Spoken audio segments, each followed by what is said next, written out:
वो लड़का अंदर गया, उसकी हंसी बंद नहीं हो रही थी, उसको इतनी खुशी थी जनाब, उसकी हंसी बंद नहीं हो रही थी। उसने जनाब, उन्होंने 2 डॉक्यूमेंट दिए, उन्होंने सिग्नेचर किए, उस लड़के ने सिग्नेचर किए, क्योंकि वो जो डॉक्यूमेंट देते हैं वहाँ। अस्सलाम वालेकुम नाजरीन, आज मैं आपको ऐसे पाकिस्तानी की कहानी बताने जा रहा हूँ जिसे बाहर जाने का, जैसे यूरोप, ब्राज़ील, ऐसे कंट्रीज़ में जाने का बहुत शौक़ था। अभी उसने यूनिवर्सिटी ज्वाइन की ही थी, तकरीबन उसके 2 सेमेस्टर गुजरे थे कि मामूल के मुताबिक जनाब वो इंस्टाग्राम यूज़ कर रहा था। उसने एक लेडी की प्रोफाइल देखी, उस लेडी को उसने मैसेज सेंड कर दिया कि क्या आप मेरी दोस्त बनेंगी। उनकी चैट शुरू हुई, उसने भी पूछा आप कौन हो, कहाँ से हो, लेडी ने भी पूछा, उस पाकिस्तानी ने भी जवाब दिया कि मैं यहाँ से हूँ, पाकिस्तान से हूँ, अभी मैं स्टूडेंट हूँ, ये हूँ। उन दोनों ने आपस में चैट करते एज ए फ्रेंड चैट करते रहे कुछ दिन, फिर उनके दरमियान जनाब मोहब्बत बढ़ना शुरू हो गई। उन्होंने जनाब देखा कि हम एक दूसरे के बगैर नहीं रह सकते, फिर उन्होंने डिसाइड किया कि हम शादी कर लेंगे। तो उस लड़के को भी बाहर आने का बहुत शौक था, उसे भी बाहर आने का एक मौका भी मिल गया और उनकी मोहब्बत भी बढ़ रही थी। तो जनाब उन्होंने डिसाइड किया कि उस लड़के को, उस लेडी ने डिसाइड किया, ब्राज़ीलियन लेडी ने, कि उस लड़के का विजिट वीज़ा अप्लाई किया जाए। तो जब वो लड़का तकरीबन 4th सेमेस्टर में पहुंचा तो उस लेडी ने इनविटेशन लेटर भेजा कि आप वीज़ा अप्लाई करो, विजिट वीज़ा। उस लड़के ने विजिट वीज़ा अप्लाई किया, उसने अपने दोस्तों को भी कह दिया कि मैं बाहर जा रहा हूँ, मैं ब्राज़ील जा रहा हूँ, मेरा वीज़ा आने वाला है। उसका इंटरव्यू हुआ, वो बड़ा खुश था, मैं बाहर जा रहा हूँ, कि बदकिस्मती से उसका वीज़ा रिफ्यूज़ हो गया। उन दिनों ब्राज़ील एम्बेसी भी बहुत मुश्किल से वीज़ा दे रही थी, उसका वीज़ा रिफ्यूज़ हो गया। वो बड़ा परेशान हुआ। आखिरकार बात चलती रही, दोनों परेशान थे, वीज़ा नहीं लगा। आखिरकार बात चलती चलती यहाँ तक पहुँच गई कि वो ब्राज़ीलियन लेडी ने फैसला किया कि मैं पाकिस्तान आ जाती हूँ। लेकिन उस ब्राज़ीलियन लेडी को यहाँ के लोगों ने इतना डराया हुआ था कि पाकिस्तान में आर्गन्स निकाल लिए जाते हैं, तो पाकिस्तान बहुत ख़तरनाक है। लेकिन उस लेडी की मोहब्बत देखें उस पाकिस्तानी लड़के से इतनी थी कि वो अपना सब कुछ छोड़ छाड़ के उससे शादी करने के लिए निकल गई। वो 10 दिन की रिटर्न टिकट लेके गई, उसने वहाँ पे शादी की उससे, और उसके बाद वो आ गई वापस। वो लड़का भी बहुत खुश हुआ कि मेरी शादी हो गई है, मेरा वीज़ा लग जाएगा। कुछ दिन के बाद उसने वीज़ा अप्लाई किया, जब वो वापस आ गई उसकी बीवी, तो बदकिस्मती से दूसरी दफ़ा उसका वीज़ा रिफ्यूज़ हो गया। शादी के बाद पहली दफ़ा, और लेकिन तादाद में दूसरी दफ़ा उसका वीज़ा रिफ्यूज़ हो गया। फिर जनाब वो लड़का और वो लेडी, ब्राज़ीलियन लेडी, इतना परेशान हुई कि वो लड़का किसी और कंट्री के थ्रू आना चाह रहा था यहाँ पे, लेकिन नहीं। कुछ दिन गुजरे, वो लड़का डिग्री भी कंप्लीट करता गया, उसका आखिरी सेमेस्टर रह गया। तो वो लेडी जनाब, उस लेडी ने फैसला किया कि मैं पाकिस्तान दोबारा जाती हूँ। दोनों ने मिलकर फैसला किया मैं पाकिस्तान में आती हूँ दोबारा। फिर वो 1 महीने के लिए पाकिस्तान गई, वहाँ उन्होंने दोबारा इंजॉय किया, घर वालों से मिले। तो उन्होंने स्कर्दू गए, अपनी बीवी को उस पाकिस्तानी लड़के ने घुमाया, सब कुछ किया। 1 महीने का पता ही नहीं चला। जब वो अपनी बीवी को एयरपोर्ट पर छोड़ने आ रहा था, हालांकि डॉक्यूमेंट उसके कंप्लीट थे, हर चीज़ कंप्लीट थी, दोनों रो रहे थे, बीवी उसकी वापस जा रही है। आपका कोई अपना आपसे बिछड़ रहा हो तो बहुत दुख होता है ना। वो 1 महीना आपके साथ रही, अब वापस जाएगी। उसको ये भी यकीन नहीं था कि मेरा वीज़ा लगेगा भी कि नहीं लगेगा, इसलिए वो बहुत उदास थे। तो जब वो वापस जा रही थी तो बारिश हो रही थी बहुत तेज़। वो ब्राज़ीलियन लेडी उस लड़के को बता रही थी कि आसमान रो रहा है, इस वजह से बारिश हो रही है, तो मैं वापस जा रही हूँ। मैंने कहा ऐसा हो भी सकता है, 2 चाहने वाले आपस में जुदा हो रहे हैं, तो आसमान भी रो पड़ा।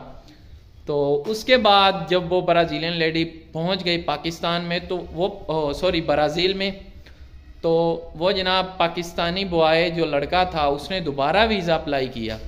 वो बहुत परेशान था, उसका इंटरव्यू हुआ, सब कुछ। जो वो वापस आ गई, उसके वापस आने के 2 दिन के बाद उसका इंटरव्यू था।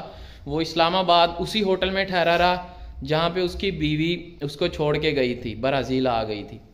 तो जिस कमरे में वो रहते रहे उसका दम घुट रहा था। उसने अपनी बीवी को भी बताया कि मैं यहाँ पे नहीं रह सकता अकेला, मेरा दम घुट रहा है। तो उसकी बीवी ने उसे हौसला दिया कि कुछ नहीं होता, 2 दिन रह गए हैं इंटरव्यू में, आप इंटरव्यू दो और फिर वापस चले जाना, आपका वीज़ा लग जाएगा।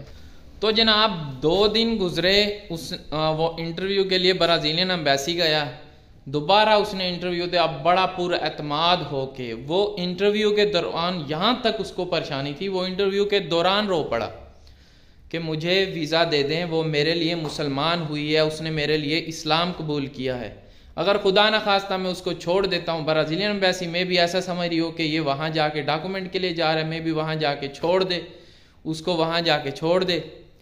तो ऐसा ही कुछ लोग डॉक्यूमेंट के लिए भी आते हैं, कुछ रियल भी आते हैं। वो ब्राज़ीलियन एम्बेसी में रो पड़ा कि मैं रियल जा रहा हूँ, मैं उससे प्यार करता हूँ।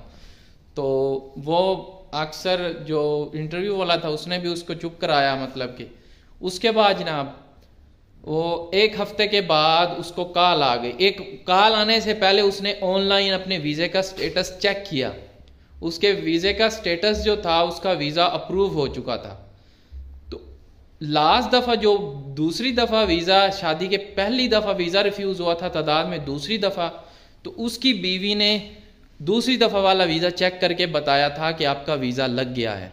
लेकिन जब वो एम्बेसी वालों की कॉल आई थी तो उन्होंने कहा था अपना एड्रेस बताएं, डॉक्यूमेंट सेंड कर दिए गए थे। दूसरी दफ़ा वीज़ा जब रिफ्यूज़ हुआ था तो डॉक्यूमेंट जब रिसीव हुए उस पर वीज़ा नहीं था। वो बंदा बहुत परेशान हुआ, लड़का, उसने कहा मेरा वीज़ा नहीं लगा। जब आखिरी दफ़ा दूसरी दफ़ा उसकी बीवी पाकिस्तान में गई, उसने जनाब दोबारा ऑनलाइन चेक किया, वीज़ा उसका इंटरव्यू हो गया, उसने ऑनलाइन चेक किया, वीज़ा अप्रूव था। वो लड़का यकीन नहीं कर रहा था कि मेरा वीज़ा अप्रूव हो चुका। वो पिछली बात सोच रहा था कि पिछली दफ़ा भी आपने चेक किया था लेकिन वो रिफ्यूज़ हो गया था, तो वो परेशान था।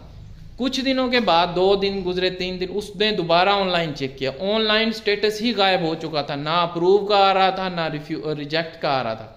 एक पाकिस्तानी लड़का उसके साथ और इंटरव्यू देने गया था, उस लड़के से उसने बात हुई तो उस लड़के ने उसका भी चेक करके दिया कि आपका वीज़ा रिफ्यूज़ हो चुका। उस लड़के का रिफ्यूज़ हो गया था, लेकिन जो पाकिस्तानी लड़का था तीसरी दफ़ा वीज़ा अप्लाई किया था, जिसकी शादी ब्राज़ील में हुई थी, वो बड़ा परेशान था। तो आखिर का 1 हफ्ते इंटरव्यू के 1 हफ्ते के बाद उसको एम्बेसी से कॉल आ गई। वो दिन के वक्त तकरीबन दिन के 12-1 बजे थे, वो दोपहर का वक्त था, गर्मियों के दिन थे, वो सो रहा था। उसको कॉल आई, उसने भाग के कॉल उठाई, एम्बेसी का नंबर उसके पास सेव था। तो उसको जैसे कॉल आई एम्बेसी से बताया गया आप वीज़ा लेने कब आ सकते हैं। उसे सवाल किया गया, उसने कहा मैं सर कल आ जाता हूँ, क्योंकि वो मुल्तान में रहता था, उसी दिन जाना उसके लिए मुमकिन नहीं था। वो जल्दी जल्दी इतना खुश हुआ कि उसने नाचना शुरू कर दिया खुशी में। उसने अपनी अम्मी को बताया, उसने अब्बू को बताया, सबको बताया मेरा वीज़ा अप्रूव हो गया।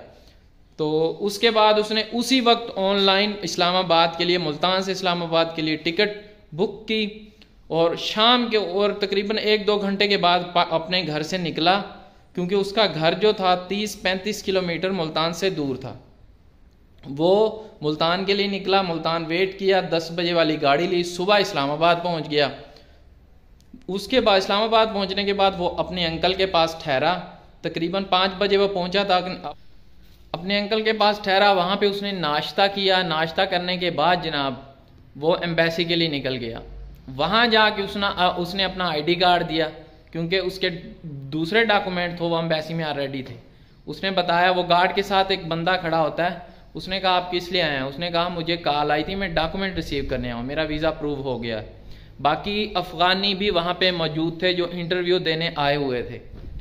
तो उस बंदे ने उस लड़के को कहा कि आप वेट करो, हम आपको बुलाते हैं। उसने आईडी कार्ड ले लिया, उसका आईडी कार्ड उसने जाके अंदर दे दिया। कुछ देर बाद जब सबके इंटरव्यू हो रहे थे, 2-3 बंदे रह रहे थे, उसको बुलावा आ गया जी, उस लड़के को बुलावा आ गया कि वो लड़का आ जाए। वो लड़का अंदर गया, उसकी हंसी बंद नहीं हो रही थी, उसको इतनी खुशी थी जनाब, उसकी हंसी बंद नहीं हो रही थी।